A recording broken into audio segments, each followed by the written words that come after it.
Hello YouTube, Robin Hood Bricks here, and today I haven't got time to do a fairground installation build, so what better than doing another wagon for my wonderfully long cargo train, and this time we're going to get Jurassic. Good. Well, I'm joined today by the wonderful Series 13 paleontologist, who is a very nice series minifigure, especially with this pith hat with this sort of hair attached. Looks really great. And she comes with some fossil pieces that I've carefully put to one side. So that is a very nice minifigure. But the set that we're going to be basing our build on today is the absolutely fabulous 76940 T-Rex Dinosaur Fossil Exhibition from 2021. And that also comes with kind of a desk and this baby Triceratops and a couple of nice minifigures as well. Now, when I first saw this, I just thought, yes, I do want to own that. It's just this headpiece, I think, that really sells it, with its sort of adjustable jaw and all the rest of it, being that it's the same sort of mould as all of the real dinosaur heads, the ones that are sort of living in the Jurassic World sort of sets. And I think it's a lot better than those 100% brick-built dinosaurs as a result, even though the rest of the body is, well, brick-built still. And when I saw it, I thought of two possible ideas. One was to have another fantastic museum building that would be natural history and would have this as its main sort of feature in a downstairs sort of lobby or whatever. But I did think that would be absolutely massive building because, well, look at the size of the main exhibit. It's huge. It's got to be at least 32 studs long and it's really tall as well. And I have relatively recently done my art museum, so I didn't really want to do another museum straight away. And the second idea was as a very unusual cargo item on a train. I thought that straight away. I thought it'd be really funny seeing a dinosaur skeleton sort of going around my lap on my track. So that's the idea that we're going to do. Now, the first thing that you need to do this, of course, is one of these split level train bases. It's about the only thing that's going to be even remotely long enough to cater for such a long piece of cargo. And I often get asked what the part number is for these pieces. There's two actually. There's 2972 and 87058. And they are just subtly different. You'll see there's two studs missing there. That's one of the differences. And there's some anti-studs on the first of those two versions as well, I think it is. But it really doesn't make much difference, especially for this build.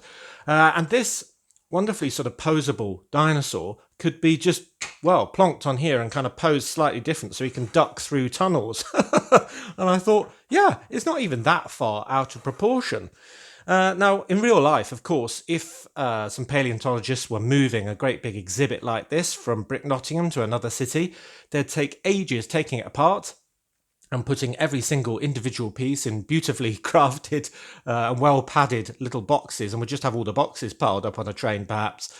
But, you know, I figure in a Lego world, and that's definitely what my city represents, you'd basically get the whole exhibit, pick it up and plonk it on the back of a train. So that is, yeah, I think that's par for the course, really. I think that's going to work rather well.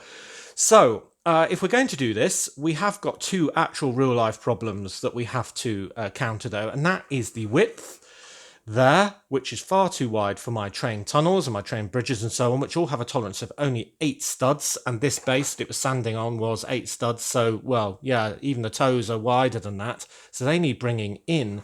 And the second thing is the height. My tunnels are probably about here, kind of level with the backbone, so I think we definitely need to pose him so he's more sort of flat, so he can duck under those tunnels. And it could even look quite humorous that he is actually ducking. So that's what I'm thinking. So yeah, so we can get rid of the base, but I will keep the name badge because I reckon if we just sort of flip this around and kind of stick it on the front, that would be another part of the exhibition that'd be transported at the same time. And it's a shame to use such a detailed piece. Those we'll come back to. So the main thing is really to decrease the width, as I say, and these ratcheted joints really can't be made any more narrow because of this great big hulking piece in the middle. But I reckon we can do a very similar sort of build, but eliminating that, well, unthinnable piece, if that's a word. So basically, I'm just going to lift up his tail so I can get at his middle and kind of just isolate that one piece there, without too much falling off, and just replace it with two 1x2 Technic bricks. in the same place. So then the legs can be attached in the same way and in the same place, but just in a bit. So it's kind of like his hips have just been narrowed for transport. And I don't see why that really detracts from it too much. So that's the only real change. And then we can put that in there, and we can put that, if it'll go in there. And there you can see he's already more like a 6 wide build at the hip than an 8 wide. Now I will just also have to take off these 2x4 plates. So I'll just grab my brick separator so he can be posed a little better. So that's that one there. And off here. See if I can get at that there. Now it isn't ratcheted anymore. It's just on those Technic bricks. And although they do have some friction, they don't have enough friction to really hold the weight of this great big dinosaur on. So you can see now he's sort of super floppy, which is sort of to our in our favour to a degree, in that he's going to be able to duck a lot more easily now. But yeah, he really is just trying to sort of almost bow. And these legs aren't held on as tightly as they were before, of course. So that is a bit of a problem. So we are going to have to prop this guy up. And I also think one other change we're going to have to make is to this tail, which is very sort of kind of fixed. It's kind of the lowest it can go is about here, which is very true to life. But I think that's going to stick out far too far when we've got him on the back of the carriage. So I'm just going to remove these two pieces here and kind of put that one back. So it looks right, but it can actually bend down a little bit more like that. But again, it's floppy, so it's going to need kind of a prop to hold it up. So I think the next thing for me to do is to kind of rearrange him so he's in position on this base, looking good, but with some props. And for the props, I'm just going to use some very basic pieces. There's this sort of new bracket piece where it's sort of in the middle that they're using on all the modulars now, which I can just make look very nice by coating it in tiles, basically, and creating a 4-high prop like that, and another one for the other end, and I'll just plonk these on kind of like here and here, and then hopefully they'll hold up each end. So I'm going to stop the video and do that. Okay, so there is T-Rex in travel mode, and he's kind of ducking forward so he can fit underneath those tunnels, and kind of squatting a little bit, but it still looks quite good, I think. Yeah, very streamlined indeed. And his tail's kind of floppy, but is kind of on the props as well. Right, so I don't need those bits anymore. But I do need to decide what I'm going to do with the rest of the set, being these two minifigures and all of this stuff. I think the minifigures I'm not going to use on this build, but they've got very good torsos especially. So I will change out the skin of the head and the hands for both of them. So they're yellow like everyone else in my city. And reuse the other bits. So yeah, I think they'll be put to good use. The baby Triceratops I really quite like actually, but I don't think he should go on here. I was kind of thinking that maybe he should be the steed with kind of a saddle attached. Oh, let me get it the right way around. For some sort of beastie, maybe in my underground scene. So maybe he should be the steed for the Cyclops Queen or something like that. Oh, get her in. Oh, yeah, so there's the Series 13 Lady Cyclops, or maybe if that's all a bit too sand blue, then we could do the sort of male equivalent and have the Series 9 male Cyclops in there. Golly, I can't get it in this saddle at all. There we go. That's like quite a fun sort of look, I think. Running into battle on a baby Triceratops. Yeah, kind of a good sort of vibe going on with all these horns and so on. So I think that definitely won't go to waste either. But this bit I think we can recycle for use in here. I do like the egg on the end. I'm not too sure about this incubatory bit because, well, in my world it isn't Jurassic Park, so that's long sort of fossilized. I like the tooth very much, but I'm not too sure about the plant either. So I think I'm going to keep the board like that. I'm going to keep the egg. I'm going to keep the tooth and probably get rid of the rest, though I'll keep a couple of the feet as well. Get rid of all of that. Bring in my own desktop. Put the tooth in there because they're always fascinating, dinosaur teeth, especially from a T-Rex, because they're so huge and serrated and so on. So I'll put that there. Put the board on the back there. And then I can put the egg still on the end there. And this can be part of the exhibit that's being transported between the cities. And then I thought maybe we've got a little sample of T-Rex blood on the inside of this mosquito that's on the inside of this piece of amber, just like in the movie as well. So that looks really good and kind of brightens up that little desk, I think. And that little 1x1, if you're interested, is in 3 different sets, including 75939, Dr. Wu's Lab from 2020. So I think if we then put the feet on, get rid of that, then I think that's a good sort of setup to be transported along with our dinosaur. How about that? And then we can bring in our paleontologist who's travelling alongside the exhibit for security. And I thought I would give her, instead of waving, a great big magnifying glass, because I really like these. I just love the way that they actually magnify the minifigure's face when they actually look through it. So I think that's great. So maybe she's taking a closer look at her exhibit and trying to work out where this bone goes, because maybe it's fallen off. But then that doesn't look very T-Rex sized. So let's give her this one. There we go. So yeah, she's peering at her exhibit, checking why these bits are falling off. So she can be kind of like that underneath. I think that makes a pretty good scene. So that is the paleontologist bit done. Now we just need to do the train bit. So we need some wheels and buffers and so on. And I've deliberately done all this to leave the sort of hole that the bogey plate comes through to be unadulterated. So it'll operate well and turn easily. So there we go. And then much like my other flat car that I did, the flat car transport that I did for my diesel shunter, I'm going to put these sort of train ends on and lots of sort of hazard stripes. So everyone takes good care of keeping well clear of it. And I might even mount it on my train right next to the diesel shunter flat car. So we've got sort of 2 in quick succession. I think that might look quite good. But there we go. There is a wonderful T-Rex transporter that will be going from museum to museum all around the UK. And maybe there's a Brick Nottingham Natural History Museum after all. It's just through one of the walls, not in the bit that we see in the Lego room. But I think that that is a very easy and great way of using an absolutely fantastic set. I have to say an extra special thank you again to Morris for sending me, a great fan and friend of the channel. But yeah, I think that is a great way of changing that very simple set and using it in a city in a very different and novel way. So yeah, brilliant. Let's get it on the tracks. All right, up in the Lego room. And I just thought I would put our new flat car on the track, actually next to the diesel shunter for now, just to check if it can fit through the tunnels. Because I want to do that by, well, hand rather than powered as its first test. Otherwise, he might get decapitated and it might be rather messy. But he does look very funny there, sort of ducking for the tunnels. He's so big, it's kind of ridiculous. And that's what I really like about it, because that's the Lego style I was talking about last time that I like to build in. So here we go. Let's check. And, oh, that is close, isn't it? I mean, I'd say there's about a plate or a tile, or maybe even less width above his head clearance, getting through that, which adds to the peril. Let's check his backbone. Yeah, that's all right as well. Yep, he whizzes through there fine.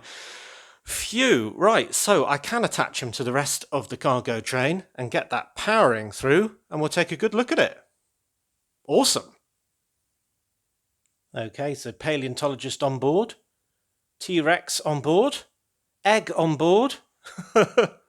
And I think it looks pretty good. I mean, it looks very silly as well, but I kind of like that, I must say. It appeals to my sense of humour, having the big T-Rex being pulled along on the back of this flatbed. And I think it looks really good next to the other flatbed with the diesel shunter on. But do let me know what you think, if you think they should be spaced out or what.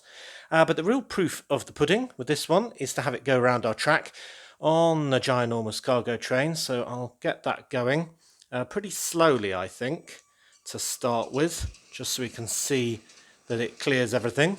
Oh, I think, oh, yeah, it definitely touched that bridge. Did you see the thing flip up? I think something touched there as well. Don't know quite what that was. Oh, did something hit there?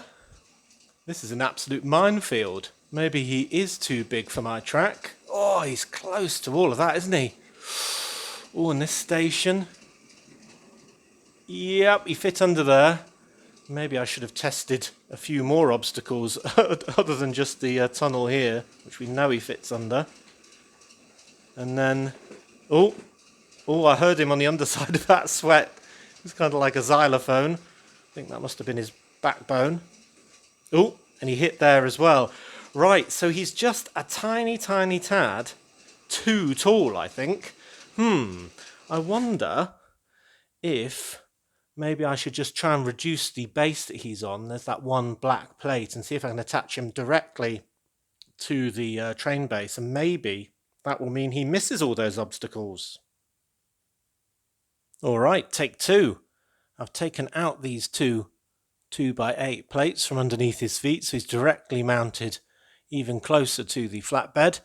And I've tried to make him as flat as possible. His tail is now up a bit higher because I think it's too long when it's tucked in the railings now to get around corners. And we'll have to see if that works. So I'm going to set it going very slowly again. Oh, it's a bit faster, but no, that's all right. And this is the first one where it hit. Oh, and it has squeaked under there. I didn't mean for it to have such a low tolerance, I must say. I knew it was going to be a squeeze, but I thought on checking the tunnels that I'd have it all covered. But obviously there's more than one obstacle around my train track. So here it hit. Oh, and I didn't hear anything that time. And here it hit. And I didn't hear anything then either. Right, I think we're all right. I think we can go a little bit faster.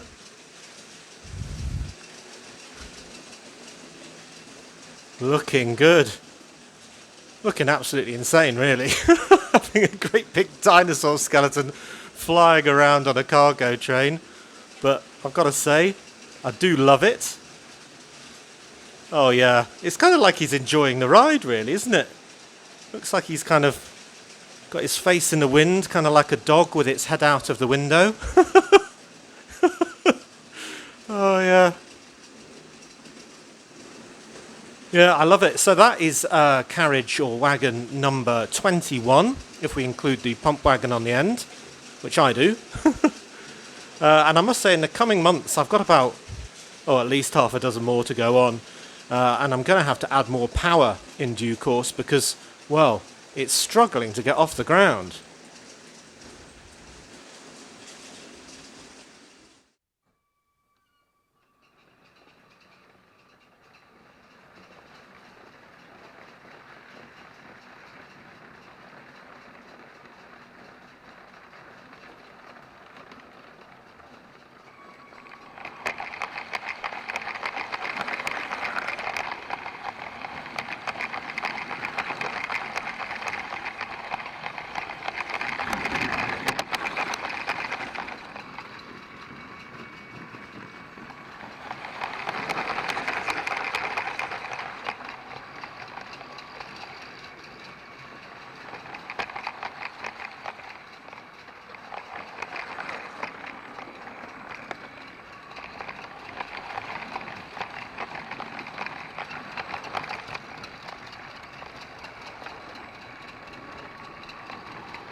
So, as always, thank you very much for watching. It is appreciated.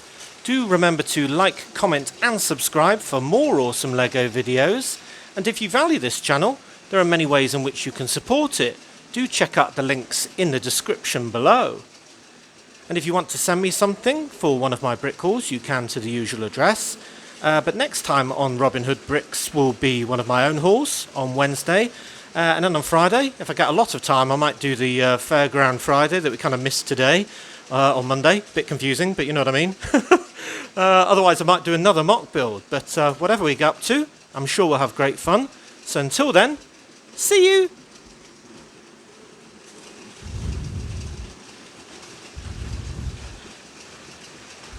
Yeah.